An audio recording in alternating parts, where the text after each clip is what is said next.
கீரை அறுத்து முடிச்சிட்டேன். ஓய் பொண்டாட்டி, என்ன பிறந்தநாள் வருது. சரி, ஒன்றா ஒன்று கிஃப்ட் வேணும். எனக்கு ஒன்று வேணும். ம் வழக்கம் போல எப்பயும் போல சேலை எடுத்து தருவேன். ம் அதை கேட்டால் சர்ப்ரைஸுவீங்க. ம் எனக்கு இது வர சேலையெல்லாம் வேண்டாம். ம் பழனி முருகன் கோயிலுக்கு போய் மேல கோயிலுக்கு போய் முருகனை பக்கத்துல பார்க்கணும். அது இது விஐபி டிக்கெட்டு 200 ரூபா வாங்கல. அதில் போய் ரோப் காரில் போகணும். சரி, முருகன் கோயிலுக்கு போய் சாயந்தரமா ராஜா அலங்காரத்தில் ரோப் காரில் போகக்கூடாது. அந்த போயிடும். அப்புறம் எதுக்கு நீ கேட்கற? நம்ம போற நேரத்துக்கு ரோப் கார் அந்த போயிடும். பேசாதப்பா, பூசணிக்காய் விட்டு எரிஞ்சிருவேன் லூசு.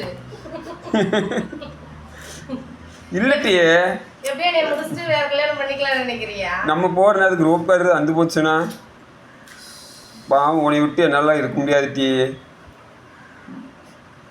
சரி, இன்னைக்கு உனக்கு பாரு சாப்பாடே கிடையாது. போட போதல்ல என்ன டீ உண்மையை சொன்னாலும் நீ இதுமாதிரி சொல்ற?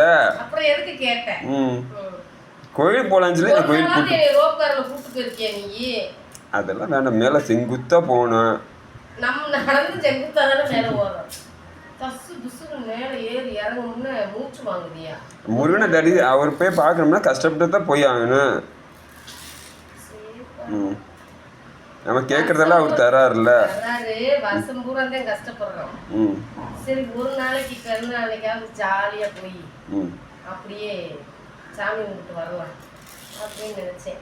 சரி, இப்போ என்ன ரோப் காரில் போகணும் அவ்வளோதானே? சரி விடு, போகலாம் விடு. ரோப் காரில் போகணும். அப்புறம் பக்கத்தில் போய் சாமியை ராஜா அலங்காரத்தில் பார்க்கணும். சரி, பார்க்கலாம் விடு. இந்த 2 ஆசை. மற்றபடி நீ எனக்கு ட்ரெஸ் எடுத்து தர வேண்டாம், ஒன்றும் பண்ண வேண்டாம். நான் வீட்டில் இருக்க சேலையவே தச்சுட்டு போட்டுக்கிறேன். ஓகே, சரி ரைட்டு, ஓகே, கூட்டி போகிறேன். டன் பார்க்கலாம்.